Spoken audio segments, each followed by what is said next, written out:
Bismillahirrahmanirrahim. Assalamu alaikum students. Here is Wasim Abbas in front of you. Today we will discuss the very important topic of chapter number 3, law of conservation of momentum.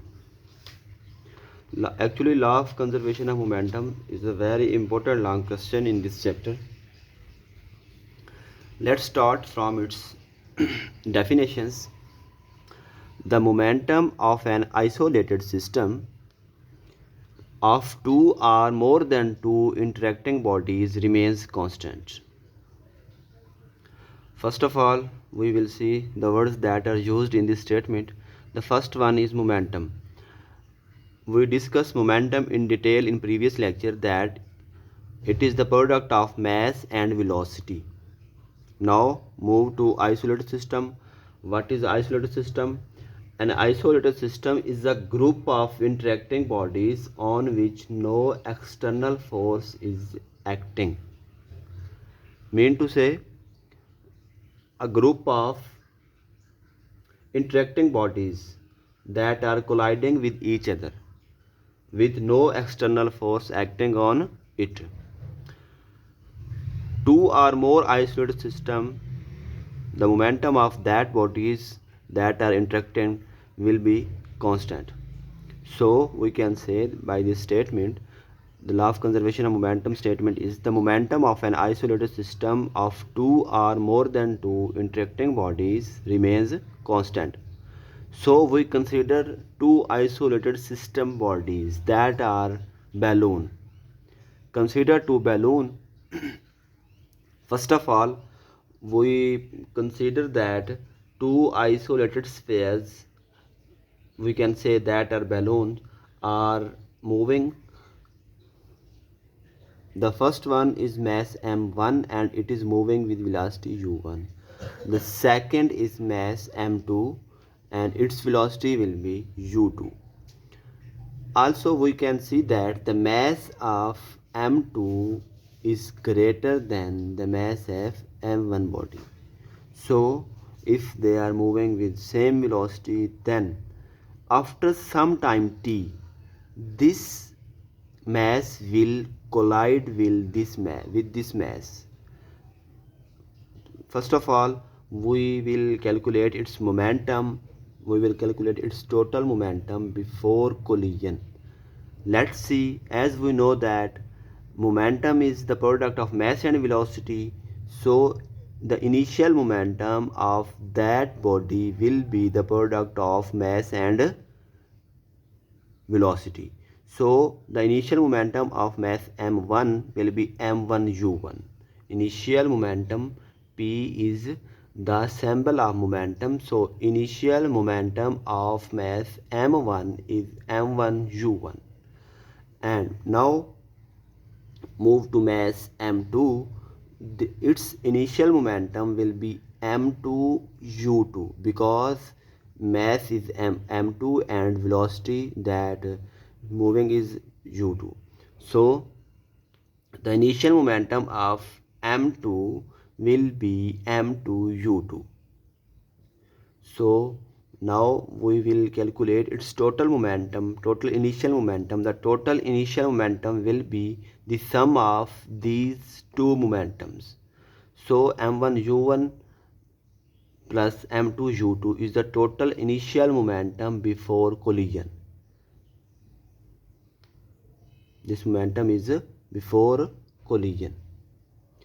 As we say in previous statement, the velocity of u1 is greater than the velocity of velocity u1 is greater than velocity u2. Mean to say the velocity of mass m1 is greater than the velocity of mass m2. So after some time t, these will collide with each other. These will collide with each other. After collision, we can see that after collision, the mass m1 will be stopped and the mass m2 will move with another velocity that will donated by m1. We can see that after collision the velocity of m1 will become v1 and the velocity of m2 will become v2. So now we will calculate its total momentum after collision. We can see that the final momentum of m1 will become the product of m1 and v1. So final momentum of m1 will be equal to m1 v1, and the final momentum of m2 will be the product of m2 and v2. So the final momentum will be m2 v2 of m2. Now we will find its final momentum. So the final momentum will be the sum of these two momentum. So the final momentum will be m1 v1 plus m2 v2. Now according to law of conservation of momentum, as we see in the statement, the total momentum will remains constant. Total momentum will remains constant mean initial momentum and final momentum will be equal. So according to law of conservation of momentum, total initial momentum will be equal to total final momentum. By putting the values, total initial momentum is equal to m1 u1. So total initial momentum m1 u1 plus m2 u2 is equal to total final momentum is m2 v1 m1 v1 plus m2 v2. So we can see that this is the total initial momentum of that bodies. It will be equal to the total final momentum of that bodies. This is your law of conservation of momentum. Let's see another example. Of that law, that is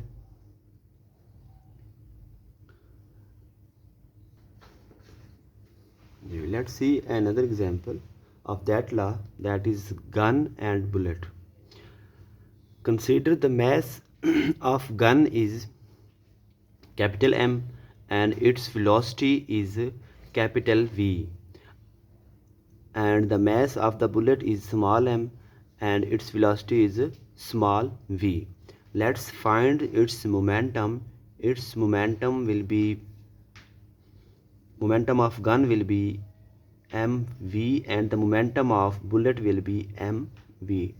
This is denoted by small letters and this is denoted by capital letters. So we can see the momentum of the gun and bullet will be zero when the bullet is not fired by the gun. So the initial momentum will be zero because both gun and bullet are at rest before fired. So the velocities will be zero, so total momentum will be zero, and the final momentum when gun is fired will be the sum of these two momentums, the momentum of gun and the momentum of bullet. So we can see here, according to law of conservation of momentum, final momentum will be equal to initial momentum. Initial momentum is zero because we not fired by the gun with any velocity, and the final momentum of the gun will be the sum of the momentum of gun and bullet. So this factor is adding here will be subtract on the right side. Also the mass of gun is multiplying here, it will be divided on the right side. We can see that the final equation of the gun and the bullet will be the velocity of gun will be equal to minus small m over capital M into the velocity of bullet. The negative sign indicates that the velocity of gun and bullet will be in opposite direction, because when we fired, the gun will move in backward direction and the bullet will move in forward direction. So negative sign will be placed here. Also another example is there rocket and jet engines that are work on same principle, that on the basis of total momentum that of an isolated system will be remain constant in that portion. This is your today topic. It is very important long question in your chapter number 3. If you have any question then ask me. Thank you. Allah Hafiz.